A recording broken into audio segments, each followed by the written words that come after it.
Good morning and welcome to the 17th meeting of the Constitution Europe External Affairs and Culture Committee in 2025.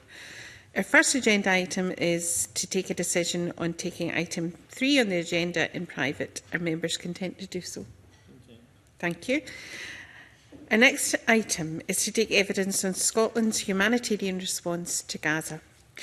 We are joined in the room by Francis Guy, Chief Executive, Scotland's International Development Alliance and Chair, Scottish Government's Humanitarian Emergency Fund panel, and also Hugh Owen, Director of External Relations at the Disasters Emergency Committee.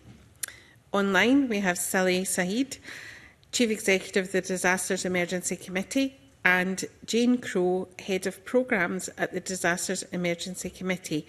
And we're going to hear some opening statements from Francis, Salih and Jane, and invite Francis to go first. Welcome to committee. Thank you. Thank you very much for having this session at a very appropriate moment, I think. I just wanted to be clear about my role. So I'm chair of the Humanitarian Emergency Fund, which I think most of you know, but just to clarify, it's 8 Scottish-based charities, 6 of whom are members of the Disasters Emergency Committee and 2 of whom are not.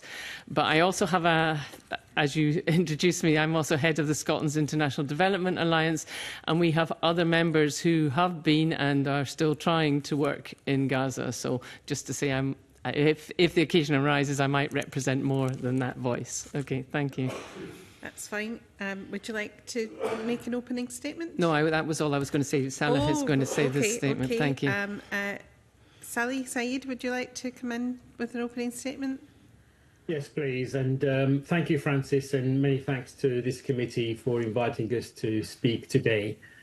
Just to elaborate, in times of large-scale humanitarian crises and emergencies, the Disasters Emergency Committee, the DEC, brings together the 15 of the UK's leading aid agencies to respond to people in desperate need.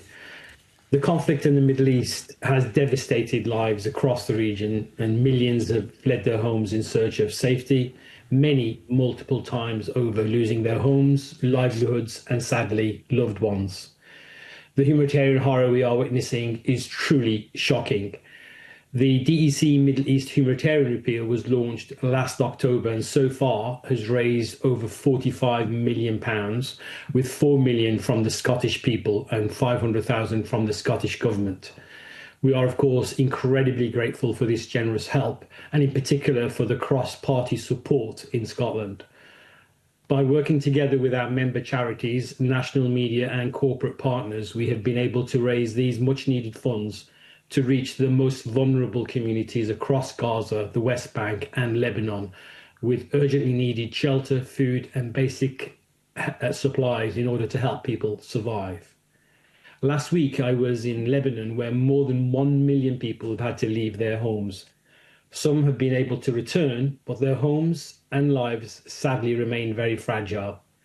I was there to see firsthand and hear firsthand how DEC funds and your support are helping children cope with trauma, families receive essential food supplies, and the rehabilitation of water and sewage systems for entire neighbourhoods.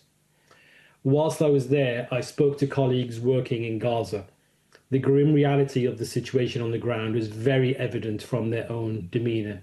Many aid organisations have or are fast running out of aid supplies that they were able to replenish during the recent ceasefire. One told me of how they were still able to purchase vegetables at an extortionate rate on the market, and they were able to distribute it to the most vulnerable people, however, in ever-shrinking portions. Another, that they are now on their last few weeks' supply of critical nutrition and medicines for malnourished babies and children. The UN have warned that the entire population of 2.1 million people in Gaza are at critical risk of famine. Food and clean water are now desperately scarce, and surviving hospitals are barely operational. DEC member charities are still responding and remain ready to do more in Gaza. They are providing whatever they can, but are fast losing out the ability to be able to save and protect lives. The Scottish people have acted in their thousands by giving millions of pounds. They have put their trust in the DEC, our members on the ground, and their local partners to deliver essential humanitarian assistance. I end by asking you all to do whatever you can to help us deliver on this mandate. Thank you. Thank you very much. Could I invite Jane Crow to make an opening statement? Thank you.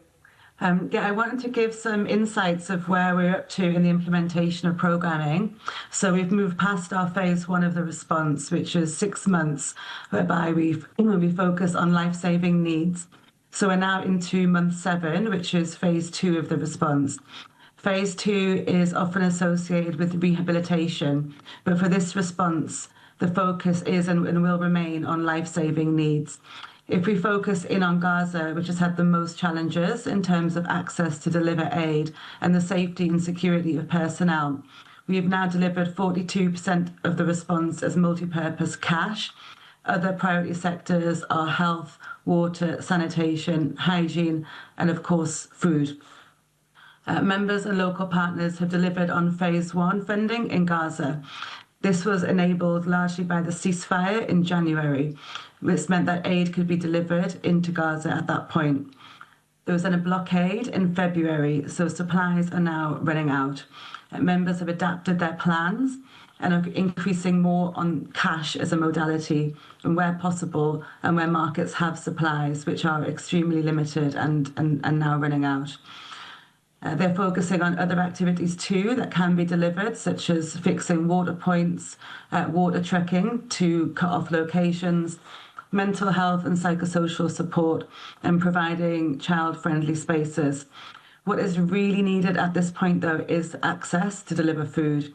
The majority of the population are at risk of famine, and we've seen an exceptionally small amount of trucks entering just in the last week.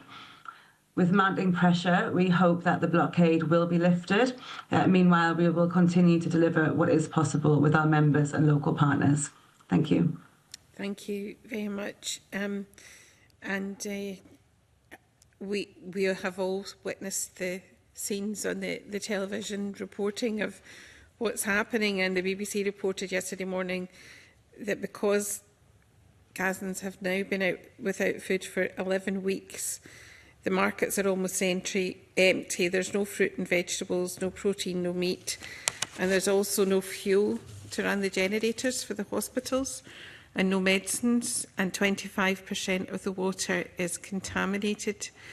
Doctors Without Borders have described this as not just another conflict zone, it's a place where the very essence of humanity is under siege.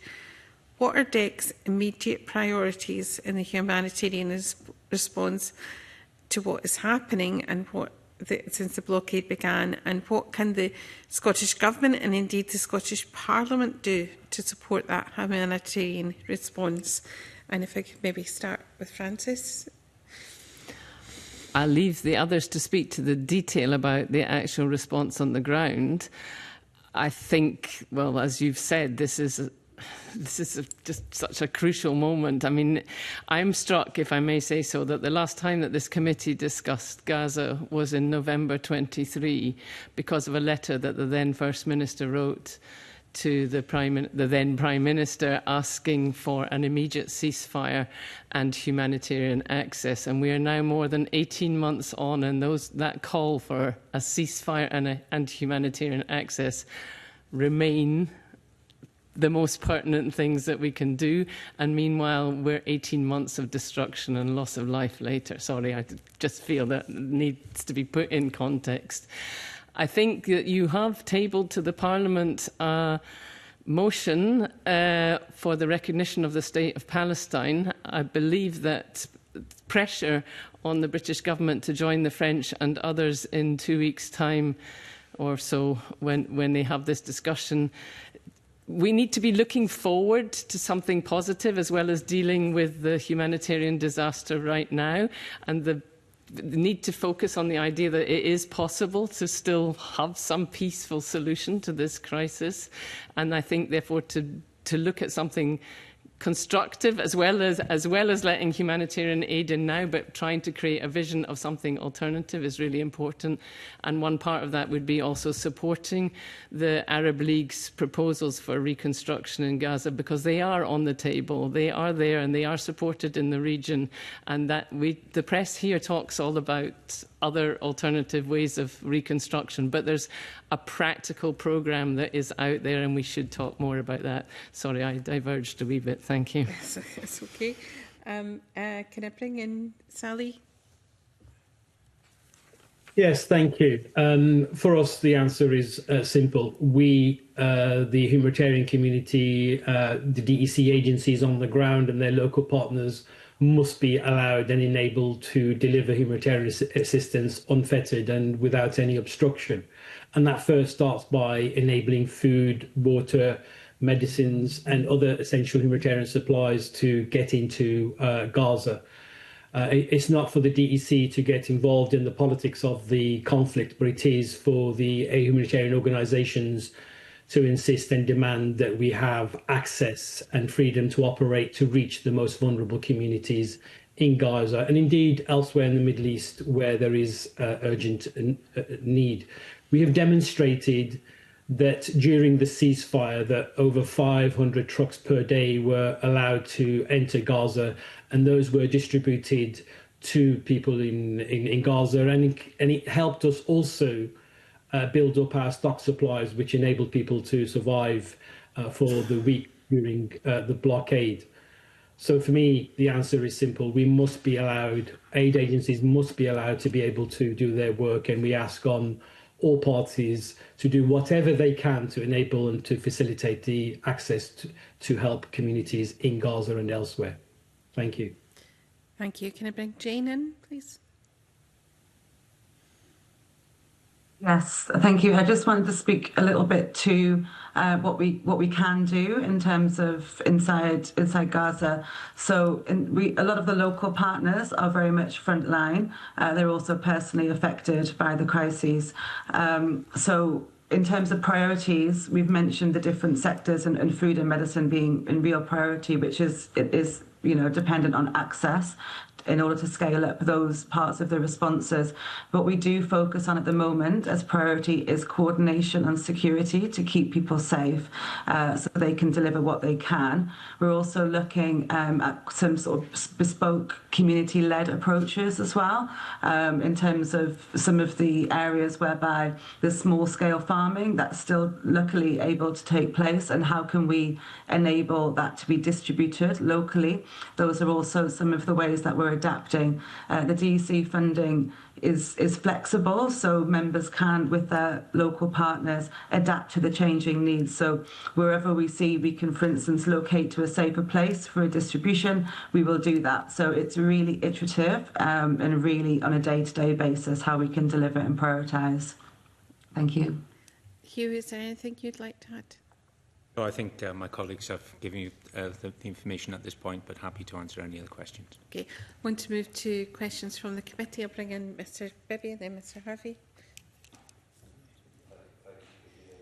Good morning to the panel. We've heard there about the impact of the blockade and the horrific circumstances that are happening right now. We know that's been in place for around 11 weeks.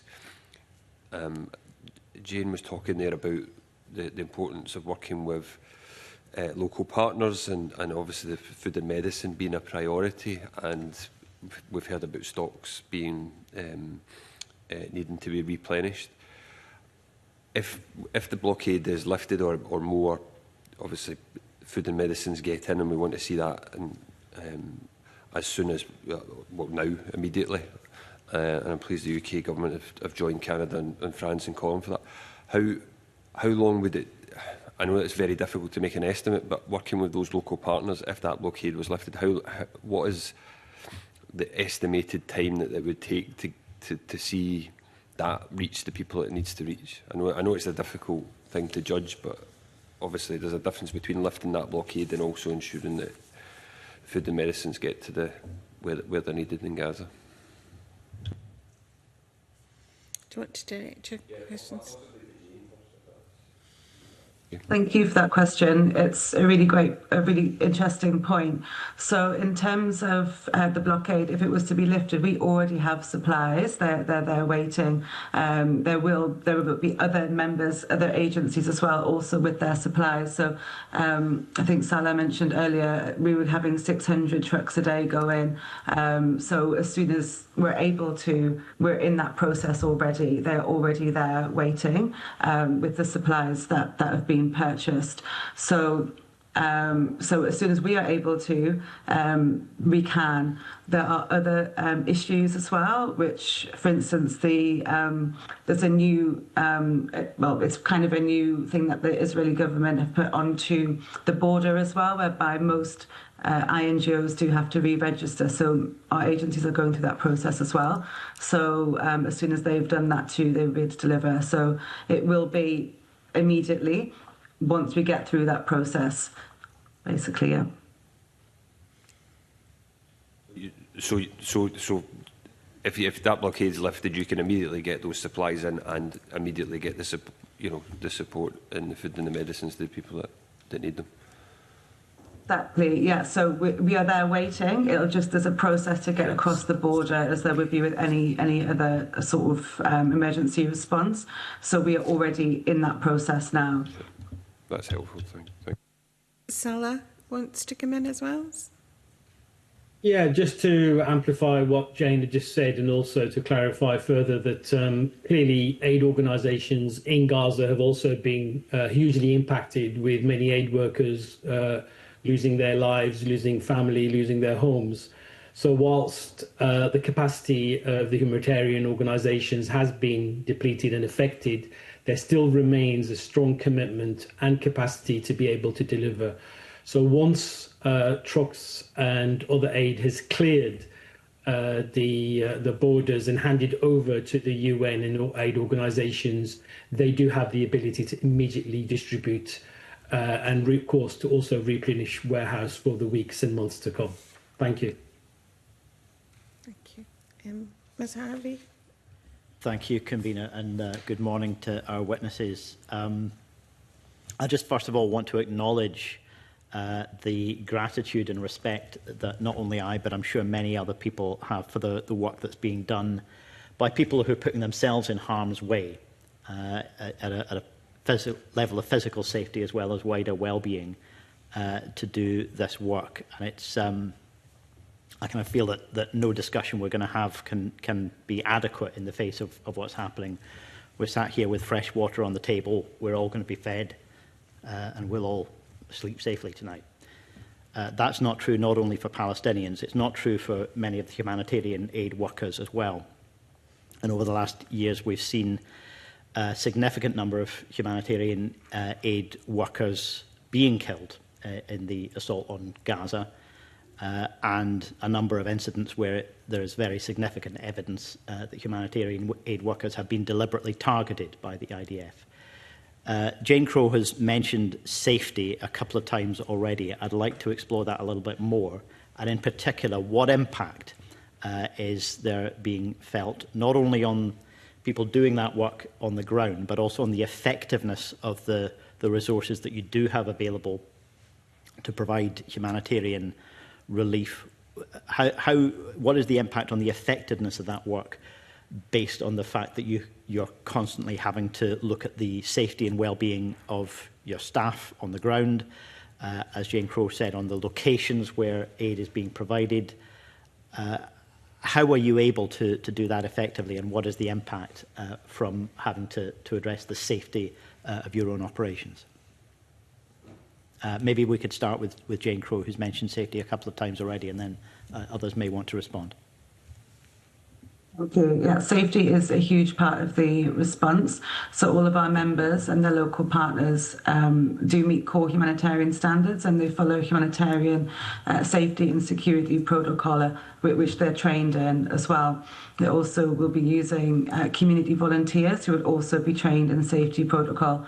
It is a day-to-day basis. We know that the conflict can move around, and the danger obviously moves around with it. So there is coordination with the UN and with other agencies acting from all of our members and local partners, so that they can be aware on a day-to-day basis of how they may need to adapt things like locations for delivery of aid. So that's how they're doing it at the moment internally within Gaza. We also know that the Israeli government forbids independent journalism from happening inside Gaza. Does that also impose restrictions on humanitarian aid workers and agencies in recording and reporting on their experience directly of the situation that they're facing on the ground?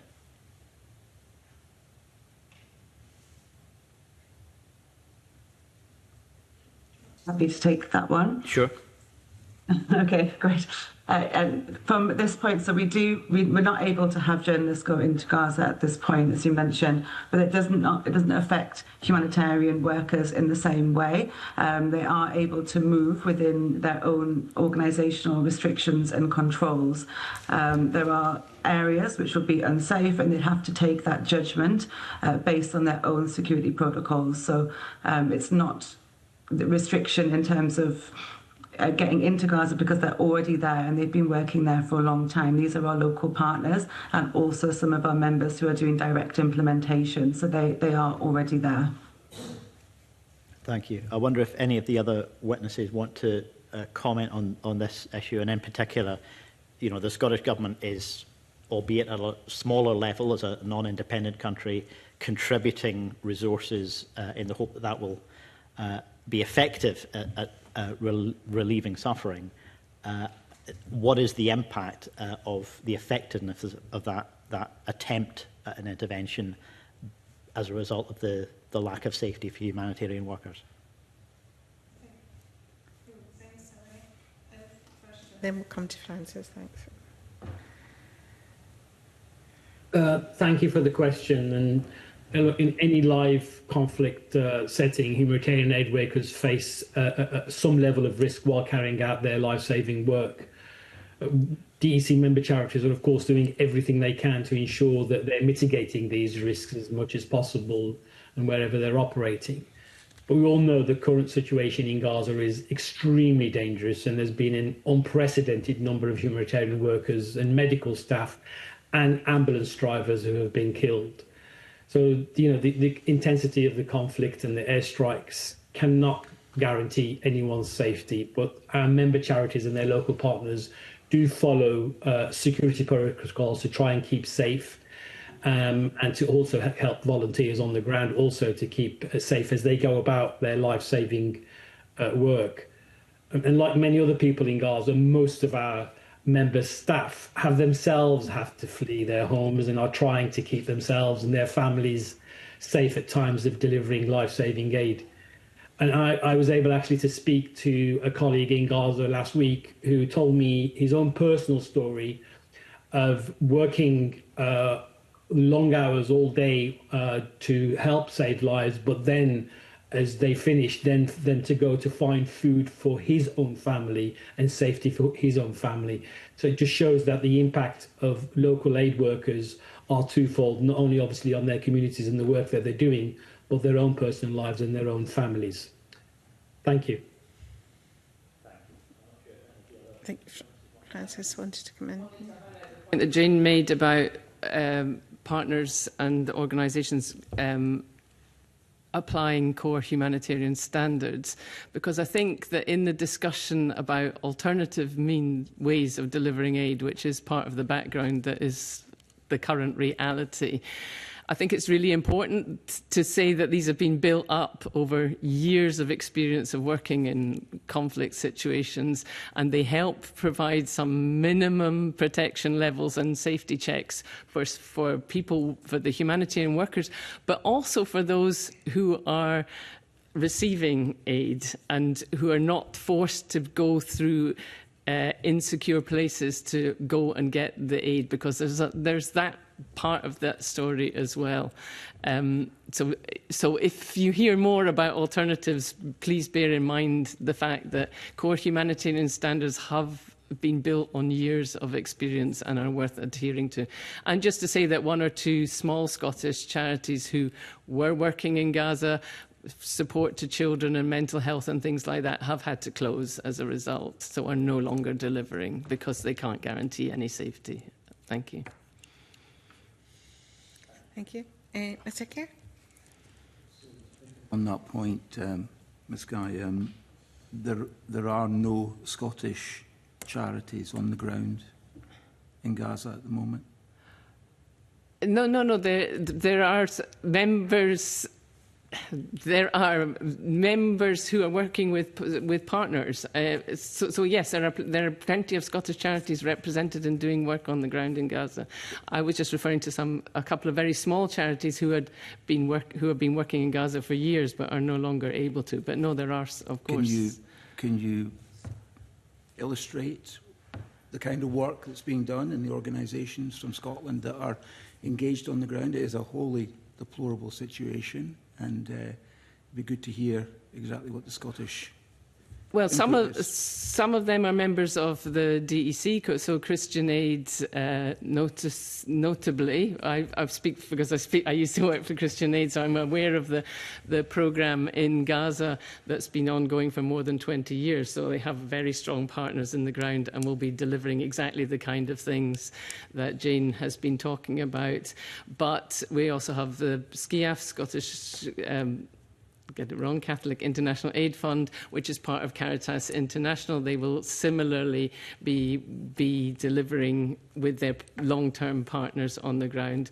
And Mercy Corps, who have in the past had some incredibly imaginative programming in Gaza, but will now be simply focusing on humanitarian action. And what kind of work are they doing on the ground specifically? Give us just illustrate, if you wouldn't mind. We see the pictures on the television. We don't necessarily see the whole picture, as has been alluded to. Can you just elucidate a little on what? Well, I think we heard from Jane the kind of practical things that are possible in the current situation. Yeah, I heard that, but I just want to know exactly what is happening. I can't add any more to what's been said. Sorry. Thank you. Yes, please. Yeah.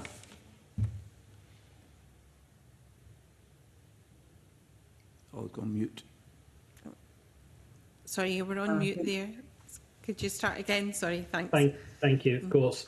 DEC organisations and those also operating in Scotland, like Islamic Relief, Christian Aid and others, operate directly in Gaza. I know Islamic Relief who have visited in Gaza in the past, and others who have local partnerships on the ground are delivering things like food when that is available, and clearly their warehouses now are fast depleting, as we've said. Water and sanitation, urgent medication, and cash where there is things available on the market. We are often able to give out cash vouchers so that people are able to buy their own things. And I'm sure Jane will be able to add even more detail in terms of the kind of activities that Scottish and UK organisations are delivering. Jane? Thank you. Yeah, Francis mentioned Christian Aid there. And I also gave an example earlier around supporting local producers and the redistribution of the food that is available in Gaza. So that is one of the lead activities from Christian Aid's local partners in Gaza.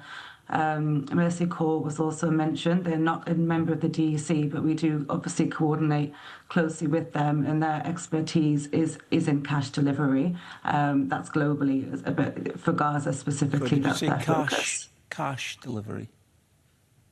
Did you say cash? I'm happy to explain that as a modality for aid.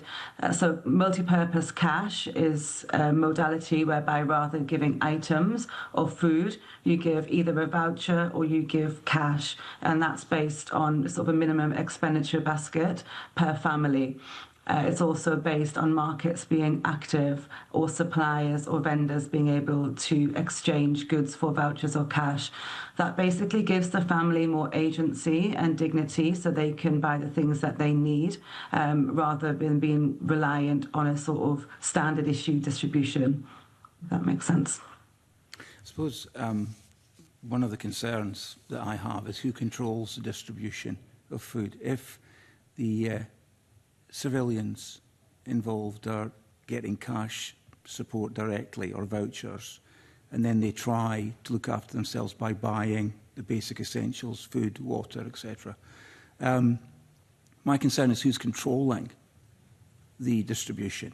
Can you comment on that? Because I think you can understand where I'm going. This is an area controlled by a prescribed terrorist organisation, and I mean, how do we absolutely make sure that the donations, and we'll talk a bit more about them hopefully, that are coming from Scotland and the rest of the United Kingdom aren't actually ending up in the hands of Hamas? Of course. Yeah. So, oh, sorry, Salah, did you want to come in? No, go ahead, Jane. I'll come in after you. Yeah, no problem. So our members and their partners use financial service providers that have been vetted and checked, and they go through their own procurement policies in order to do that. So, those are the financial service providers, and then the vendors. They also have the same process. So there is processes and systems in place to do that vetting, checking, to make sure that that it's all viable. Basically, go ahead, Salah.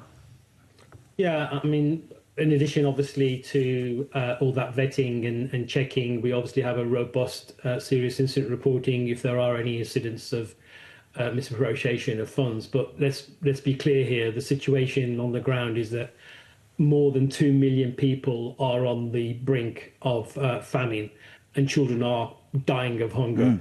EC and its member charities are, of course, neutral humanitarian organisations, and we have those robust protocols that we've been operating in other conflict zones, whether that be Ukraine, Syria, Gaza, Lebanon. So our response is to, of course, to be efficient and effective at distributing the aid, but also aware and diligent to the dangers that you are referring to.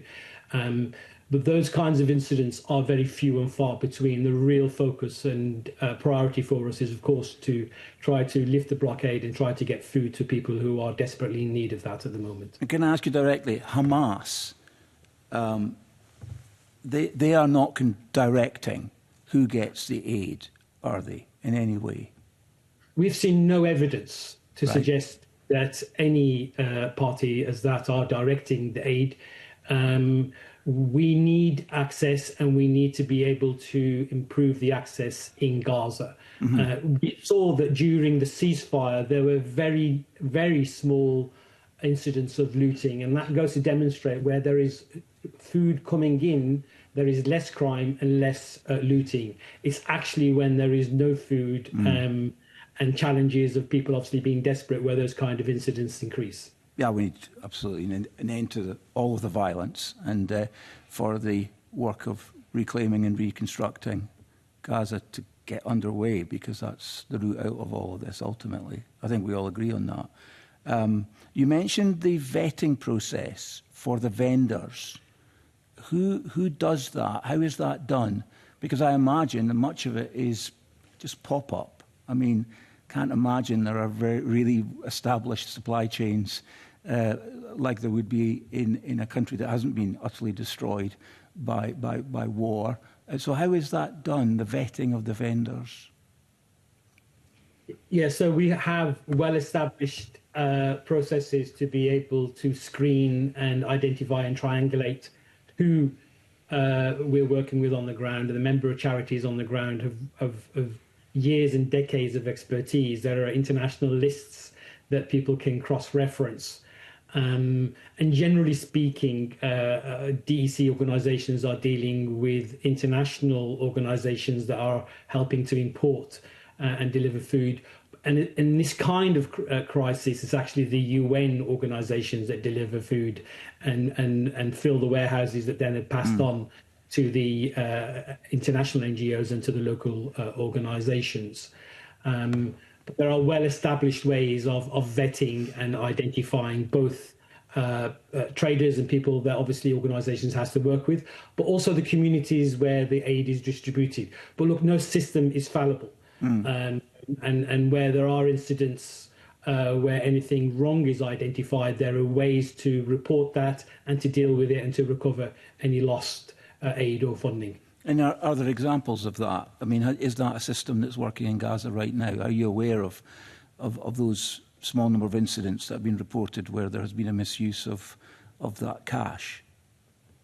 Not of the misuse of cash. The system is working. When what we're saying is actually that often the reporting of that aid is being diverted and so forth is far exceeded and far exaggerated. The reality is aid organisations are able to deliver, are reaching the community, other vulnerable communities. What we need is the assistance and the aid to be able to do that. And fundamentally an end to the violence. Absolutely. Yeah.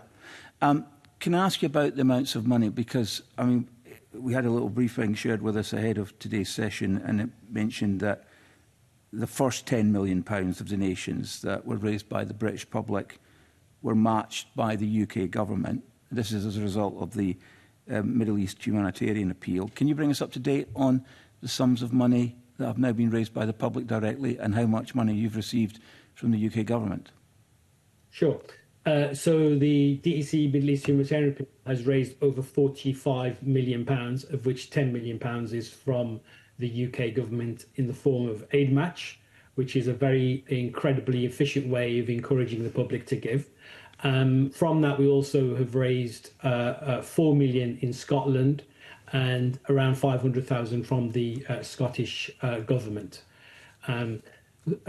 Jane will be able to elaborate further on how those funds are being allocated and how we're able to distribute those funds to DEC organisations. Jane?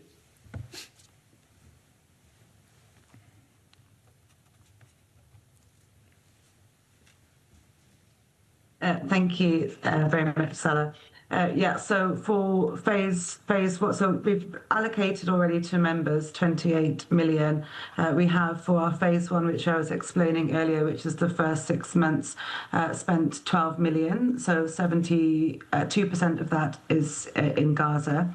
Our phase two response plan is now ongoing. And so that starts, like I say, from this month. And so we'll be spending a further 13 million. And then there'll be, and the appeal is still open, so there'll be another allocation in 6 months' time. And you, I mean, those numbers are fantastic. I mean, they represent, I think, the best side of all of us. £35 million, I think you said, had been raised by the public. 45, was it? And then another 10 from the UK government. No, 45 includes the 10 million from the UK. So, yeah, you're quite right. Of course, the 10 million is actually from the taxes of the people. You correct me correctly. Yeah. But the fact that there's 4 million of that being raised in Scotland, I think, is a measure of the generosity of the people of this country. The Scottish Government, you mentioned, has raised, so maybe I can ask Francis Guy directly about that. There was first a £250,000 donation to DEC. No, there was 250,000 allocated to the humanitarian issue in the Middle East right now in October 24. 200,000 of that went to DEC. What I wasn't clear about was where did the other 50,000 go? No, that's fair. So as I explained, the Humanitarian Emergency Fund is a panel of 8 agencies. So 6 of them are members of the Disasters Emergency Committee. So the fund works so that, well, depending on the emergencies that happen in the year, but basically it's structured so that half of it goes to respond to DEC appeals. But in recognition that 2 of the panel members are not members of the DEC, they get a proportion. So of that allocation of 250,000, 50,000 went to Mercy Corps and SCIAF as the 2 members of the panel who are not part of the DEC, and they got 25,000 each. And they're using... And they're doing it either... Well, in this case, they actually used most of it in Lebanon and Syria rather than in Gaza. But if we were doing other appeals, it's usually in the same place, yes. How do you track how that money's been spent then? I mean, obviously, the DEC's got well-established methods for auditing the money that's raised and spent. how does it work with the... I know it's a small amount of money, 50,000 in relative terms. No, well, you're right yeah. to ask, but the systems are such... Well, the DEC, I mean, partly that's why Hugh's here, provides some secretariat function for the Humanitarian Emergency Fund, but we have proper reporting mechanisms. So there's proper reports sent to the International Development Team in the Scottish Government, and there's lots of back and forwards, and you will find all the details in the annual report, which is actually due out very shortly. So you will see all of last year's details soon. And then there was another 240,000 allocated last month. Yes. Now it says in our briefing... But there was 300,000 allocated, 240,000 went to the DEC, and similarly 60,000 went to Mercy Corps and SCAF. Right, we didn't have all that in our briefing. Right, that's very helpful to know. So the Scottish Government's total contribution to the DEC is the 200 plus the 440,000. That's correct, yes. And then there's been another 110,000. Well, your arithmetic's quicker than mine, thank you. Right. So that's useful to know the scale of the commitment. What's your anticipation? Because I mean, the total allocation of budget for this fund is, I think it's over 10 million. Is that right? For the Humanitarian Emergency Fund, yeah. it's at £1 million a year, and my predecessor, who came to this committee more than 3 years ago, pointed out even then that it's a million. Sorry, it's I got my decimal point. Yes. So in the context, it's got my point, quite small. Decimal point in the wrong place. It's £1 million. So there's still money in the fund for this budget year then, because the budget year we've only just started. Yeah, yes. exactly. Yes. So what's going to happen with that? I mean, the situation in Gaza, there's other issues, other humanitarian disaster black spots around the world, yes, including ones where Scottish charities are involved, such as South Sudan. Absolutely. Well, a lot of last year's funding went to Sudan and neighbouring countries, actually. And we've just put in activation, which is, for some of the funding to go to the Democratic Republic of Congo, because it's an ongoing disaster that is not getting enough attention. And I think it might be useful at some point for you to come back, if I may suggest, Convener, because, you mentioned Congo, there's also Nigeria, South Sudan. South Sudan has been with us forever, and that is a situation that doesn't get any better at all. So at the minute, there's no projection as to how the million, I was being overly generous with my estimation, how that will be allocated in this current financial year. Well, we would have that 250,000 to the Middle East, 250,000 to Congo if the Scottish Government agree it, and then the remaining 500,000 we would agree later in the year. Yes. Right.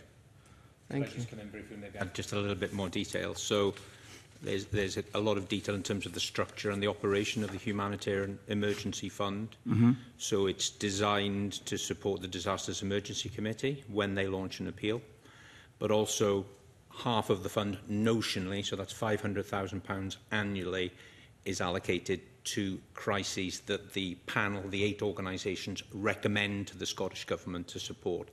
But on a number of occasions, including France, I think last year, a lot of that money was on what we would describe as hidden crises.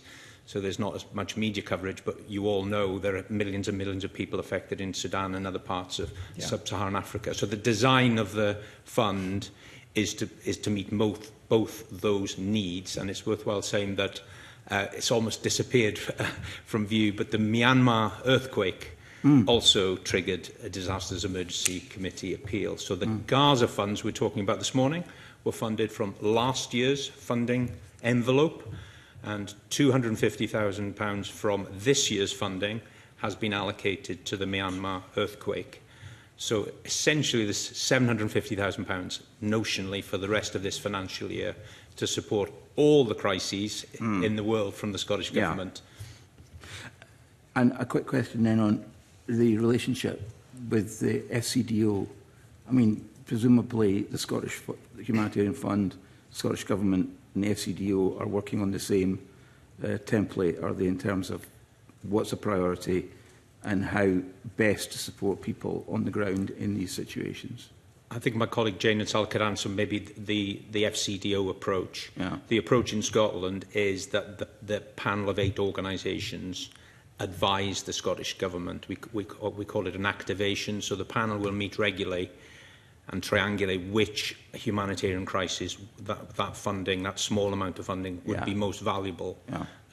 In terms of the FCDO, Salah might be able to pick that up. Obviously, they have the differing priorities, probably to that panel of 8 organisations. So there's no here FCDO involvement in no, okay. No, there isn't. But with DEC, obviously, there will be. Would you like to comment on that? That would be my last question, by the way. Thank you. Look, we're really grateful for the partnership that we have with FCDO, the UK government, and of course the Scottish government, and all have been generous contributors to the appeal, but also in terms of helping share intelligence where necessary. But quite clearly, the coordination of aid deliveries happens in the region and on the ground with UN organisations and other international organisations. So the DEC, whilst working with FCDO and Scottish Government, is more to do with obviously receiving funds and reporting back on how those funds have been spent, and giving a free hand really to ensure that we are able to coordinate on the ground to ensure that it's where the gaps are and where the aid is most desperately needed, that we're able to do the real coordination. I don't know, Jane, if there's anything you might want to add to that. Yeah, just, I mean, going back to what I mentioned earlier around our members and the core humanitarian standards, so FCDO are able to sort of do that match funding. They know that those DEC members are reliable, partners to deliver the aid quickly through all of those years of experience, which is why we have that relationship and that partnership, and why we can release funds so quickly with FCDO. Thank you. Can I bring in Mr. Stewart and then Mr. Brown? Thank you, Convener, and can I thank the panel for their frank and full updates so far, and many of the questions we've already assigned and answered. But the horrific and harrowing situation is now really at a tipping point, if I get what I'm hearing from you and from others. And the UN Humanitarian Office has said that partners are warning that without immediate fuel deliveries, fuel shutdown, and a full shutdown of water and sanitation will possibly happen by the end of this week. So I think that takes us into a different level of where we are. And you've talked in the past about the number of trucks that have been going in the past, and now that's not. I believe there was about maybe 80 trucks went in on Monday and Tuesday of this week. So within that smaller amount of supply that is being put in, you've touched on today about the potential for malnutrition. You've touched on the difficulties we are having when it comes to medication, and just the supply of food, and now the potential supply of water and sanitation. How do and where do you see this situation going, if that is the stark warning we've had from the UN about what could happen this week? I don't know, maybe Sad wants to maybe ask that.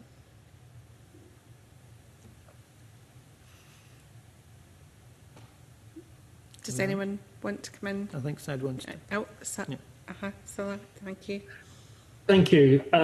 Look, I mean, before the conflict, there were well over, I believe, 600-700 trucks of aid getting in to Gaza, and obviously that's seen to be the bare minimum in order to maintain survival and some sense within Gaza. But we also have to remember that there were much more of commercial trucks getting into Gaza and other supplies. Of course, the blockade means that has stopped too. And on top of that, people, communities, aid organisations and others were able to support farms and other locally sourced materials, including the delivery of non-truck related aid, if you like, such as delivering psychosocial support to children, women, vulnerable communities and so forth. So the current sort of situation now, with water being impacted, fuel being cut short, means that we are really facing the grim reality of total aid being stopped. And that means within days or weeks, we are going to see a total disaster fold in Gaza. I can only hope that the people are now waking up to see this and realise this, and that international pressure is starting to work to lift the blockade and really get the supplies that people in Gaza so desperately need. We cannot wait to see this disaster fold any further, because that will be a truly shocking situation, which I think we will all live to regret. And for the aid agencies and staff on the ground, we've already discussed the difficulties that they have to face with security and problems of that nature. How do we progress some of that to try? You've talked about the international organisations required to have the pressure put on them, but the people on the ground who are living with and dealing with this on a day-to-day basis, what hope and what support do you have for them themselves about how they can manage the situation? Yes, this is increasingly difficult. I've been speaking as regularly as I can to colleagues on Gaza, and I mentioned the call I had last week, and it was clear to me how the demeanour has changed in the last few weeks, where people are starting to get really feel helpless and hopeless. I don't think we can say much more in trying to lift the morale of aid workers and others in Gaza, because of obviously just the grim reality of what's happening. The only thing we can do is obviously bring pressure to bear to try to ensure that we're able to bring the much needed aid supplies in. I know how passionate and how committed aid workers are on the ground. And they will carry on working at the risks of their own lives in order to deliver what they can. I think the onus really is now on us and the international community to do whatever we can as quickly as we can, given the dire situation. Thank you, Kabina. Mr. Brown? Yeah, thanks very much. I wonder, in the context of all the life-saving work and dangerous work that the agencies do, if they have had time to assess any impact there might be from the UK government's decision to slash international aid in future. I mean, is that something you've had a chance to look at? Will it affect you, or is it still unknown? Maybe go to Francis first and then to Salah.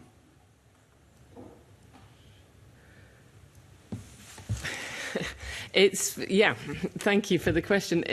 It's part of a context which is broader, actually, I would say, because in terms of humanitarian delivery, the thing that's really impacted ability to deliver is the USAID cuts, because USAID counted for 60% of world's humanitarian funding. And there's a lesson in there, perhaps, about not being so reliant on one donor, but that was the reality. And if we look at the global situation, and we've talked a little bit about sub-Saharan Africa, the needs far outweigh already what was already there, even with the USAID funding. So with that being completely slashed, then yes, and there's nobody rushing to fill the gap either. So we have the UK cutting aid, but we also have France, Sweden, Germany. This unfortunately is a wider phenomenon. Directly, some of the UK funding cuts we're kind of seeing how that's coming out. You may have seen that Jenny Chapman spoke to the International Development Committee in Westminster a couple of weeks ago. They're trying to maintain some of the commitments for 25-26, and they've made some commitments for key humanitarian funding in Gaza and Sudan, and somewhere else that maybe Salah will remember better than me. But that begs a question about all the other humanitarian needs that are around the world. So, yeah, I'm afraid it's a very difficult space. Many of our members don't get UK funding, actually. and many of them don't get Scottish Government funding either and rely on donations from the public. And actually, ironically, some of them are better placed in a way than those that have relied on institutional funding, just for the context. Thank you. Thanks. And Sarah? Yes, it's not only obviously the significant loss of funds from US aid, and as Francis has said, not only UK, but also across Europe and elsewhere, but it's also the nature of how the US aid funds were obviously stopped that really left a lot of aid organisations and programmes and projects really on the brink, and many stopping overnight. We are, of course, very, very concerned on the impact of this on many vulnerable communities across the globe, and particularly in humanitarian settings, but also the impact of that on the work of DEC charities, who we rely on in terms of their scale and footprint of reach wherever there's an emergency. We rely on that very vast network of aid organisations to be able to help us get those funds out and spend it on humanitarian supplies as quickly as possible. So the full impact of those loss of funds obviously yet to be truly seen. But I mentioned I was in Lebanon last week, and I was speaking to a local women's organisation in a southern suburb of Beirut, where they'd lost around 70% of their funding through US aid cuts. They were one of the projects that we were supporting with gender-based violence, with cash programming for female households. But even so, with the loss of funds that they were experiencing and that they were struggling, they were incredibly grateful that the UK public and the Scottish public were giving generously to the DEC appeal to help not only them in Lebanon, but also the people of Gaza. And they were very, very clear that they understood that the needs and the priorities remain in Gaza, given the desperate needs there, despite their own hardships in Lebanon. And I hope that just gives you a flavour and an example of how the US aid cuts and other aid cuts from other governments around the globe are impacting vulnerable communities across the globe. Thank you. Thank you. My other question really is going back to Mr. Bibby's question about the readiness if the obstacles currently in the way of activity are lifted. It seems, I would imagine, to people outside, the incredible concentration on ensuring that every single vendor is vetted to the nth degree seems a wee bit absurd next to the 2 million people being on the brink of starvation and the nature, the gravity of the crisis that's there. I think that'd be very puzzling to a lot of people. But if it's the case that the obstacles which are currently there are lifted, and you're talking about, 2 million people, it's half the population of Scotland, so 6 or 7 truckloads is not going to do a great deal in the meantime.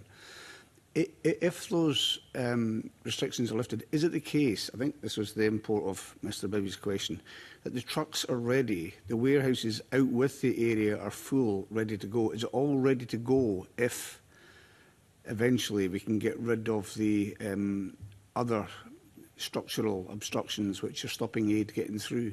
Is everything ready to go at the push of a button, or are you seeing depleted supply lines because of diminishing resources? Salah? There are trucks in Egypt and elsewhere in the region waiting to get in, full of goods, ready to be distributed. There are aid charities in Gaza on standby with the capacity to be able to distribute immediately. So we are on standby and ready. We are desperate, and certainly, I use that word, knowing obviously the situation on the ground, we can and will deliver as soon as we are allowed to. The warehouses are fast running out, and of course the trucks, if allowed to get in, will also replenish those warehouses and those stocks, because it could be yet another blockade further down the line. Of course, funds are still required, because we have to not only plan for tomorrow, we have to plan for the weeks, the months and the years ahead, because the situation in Gaza is going to take years for people to recover. But for the immediate priority is, of course, to get people food, water, and nutrition. And you will have heard Tom Fletcher, the UN humanitarian chief, only a few days ago warn that over 14,000 children are critically and severely malnourished that need desperate assistance now as we speak. So, of course, the priority has to be in lifting the blockade and enabling unfettered access to the humanitarian organisations in Gaza. And just on that, and really I suppose for Francis, you mentioned earlier on about I think it was the Arab League, you said you had proposals for reconstruction which were practical and realisable, unlike, you know, creating a Gaza Strip like the Las Vegas Strip and those kind of things. If that's the case, will the people behind that, I don't know enough about it, that are thinking about reconstruction of Gaza, will they not also potentially have, or are they currently giving resources for the immediate needs of aid in the meantime? And will that help to replace, or is it already factored in, the monies which are now being withdrawn through US aid and so on? Are they in a position to provide that immediate aid, or are they already doing that? If you're referring to Gulf countries and countries of the region are already delivering substantial amounts of aid, to be honest, but yes, they could probably do more. They're certainly ready to participate in reconstruction, but only if there's some sense of a move to a just peace, which is reasonable. They have already put in lots of money, as has the UK government, in rebuilding in Gaza over the last 20 years that we have now just seen destroyed again. So it's a difficult place for everyone. Thank you. Much. Are there any further questions, Mr. Kerr? Can I got my numbers mixed up earlier and I was quoting 10 million. In fact, what I was referring to, didn't express it properly, is the International Development Fund money, which went up in the Scottish budget for this year from 11.4 to 12.8 million. And I suppose my question to Francis Guy is, the £1 million and the emergency, the humanitarian emergency fund, is that static or has that gone up in line with the growth in the funding for the overall development fund envelope?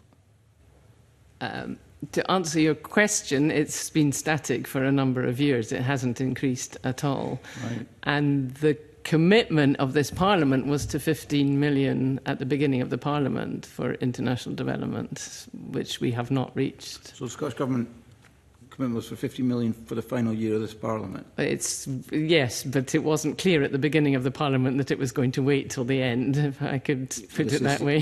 This is the end. I know. The end. So I appreciate that. So it's 12.8 million minus the million, so it's 11.8 million. Is any of that money available to be moved then, or is it, I mean, maybe I'm asking you difficult questions you're quite not right. directly involved in the. No, you're right. If we've had this additional, you mentioned that there was some additional money.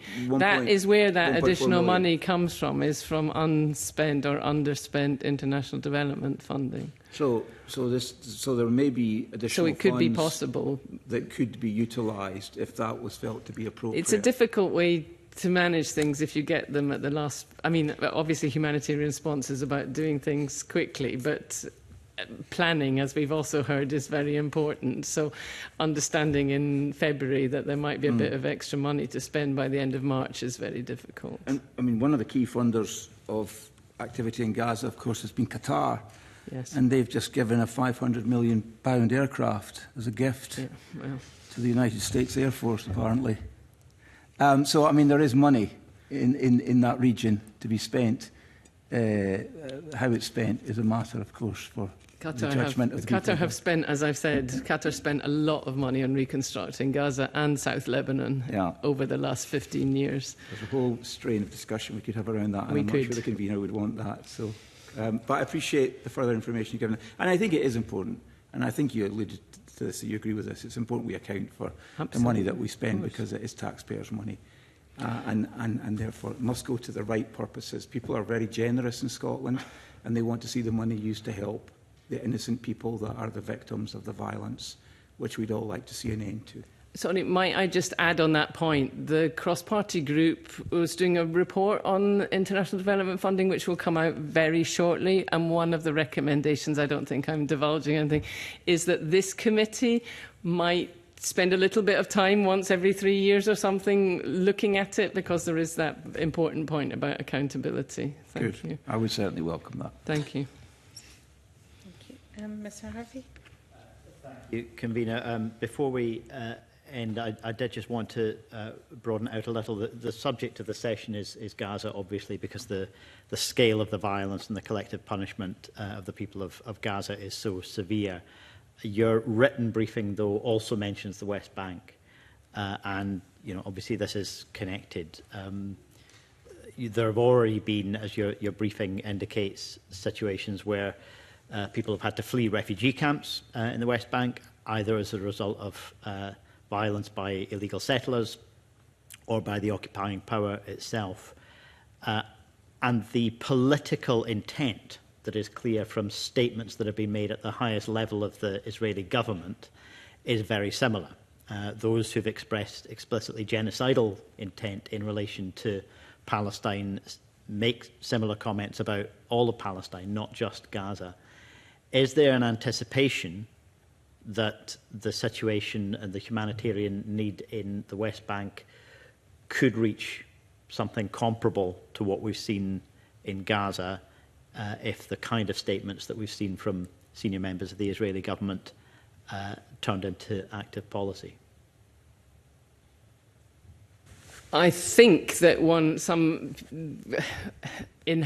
residents of Tulkarem and Jenin might argue that some of that's already happening. If there's 20,000, 40,000 people have already been displaced from their houses, and those houses have been destroyed, clearly not quite in the same dimensions as we see in Gaza, but that is an ongoing situation, absolutely. I think that's why we roll back to this is all about politics, and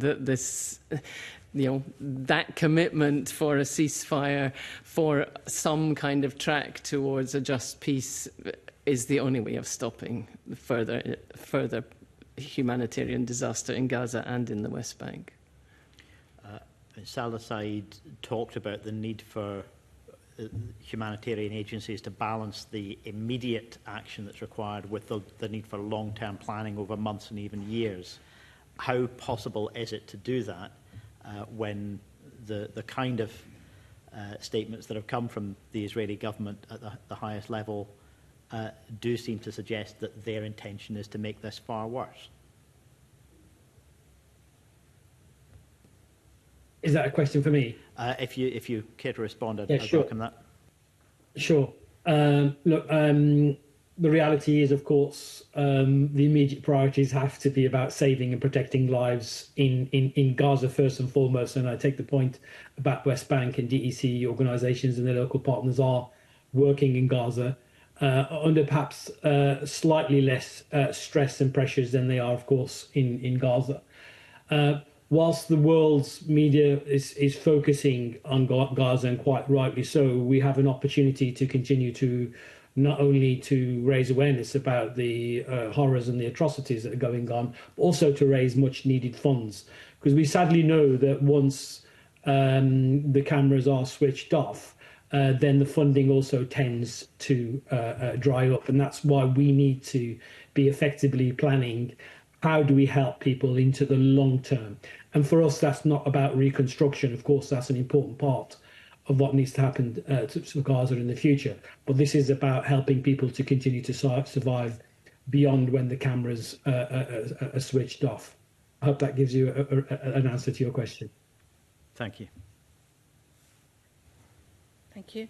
I don't see any questions from my colleagues. If I could just finish, it's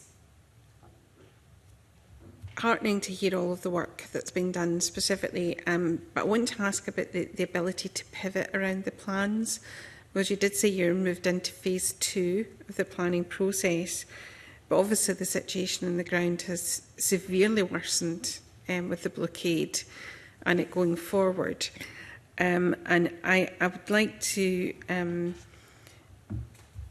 understand what the needs will be differently. Obviously, you'll have much sicker children, much sicker people on the ground, given famine and the issue with the water contaminations and things like this. Are you seeing an appropriate level of medical intervention happening, or is that something that will need to be ramped up if the situation worsens as it is at the moment?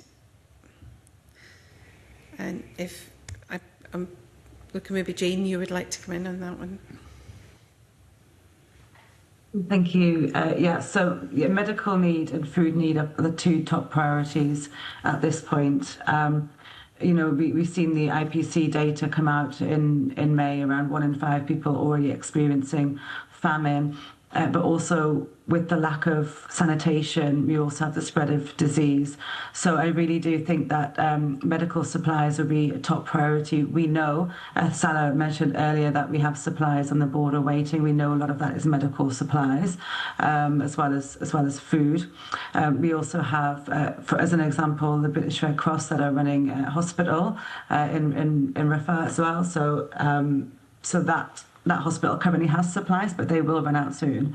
So this is where we're at the moment. So those, from my understanding, are the top needs. We're actually having, as we speak right now, there is a coordination call going on right now with our members and local partners around that prioritisation, around how can they scenario plan and pivot and scale up as soon as the blockade is lifted.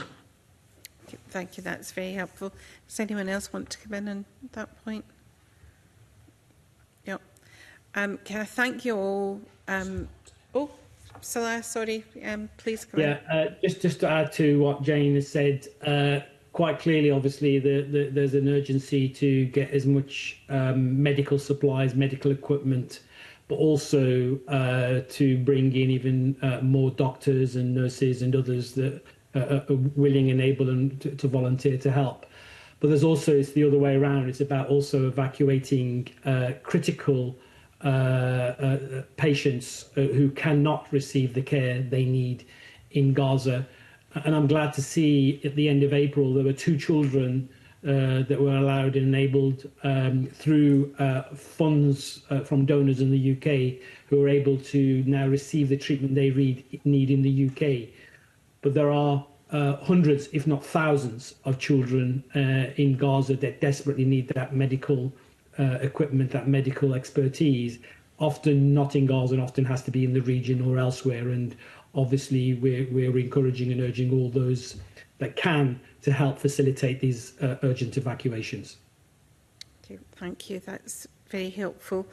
And just to thank you all for your attendance at committee this morning, but also for all the work that you're facilitating and helping on the ground on our behalf in terms of the public money that's been spent, but also just from the humanitarian point of view, what you're trying to achieve out there is it's truly humbling for us, I think, this morning to have had you at the committee. So thank you all for your attendance, and we'll now move into private session.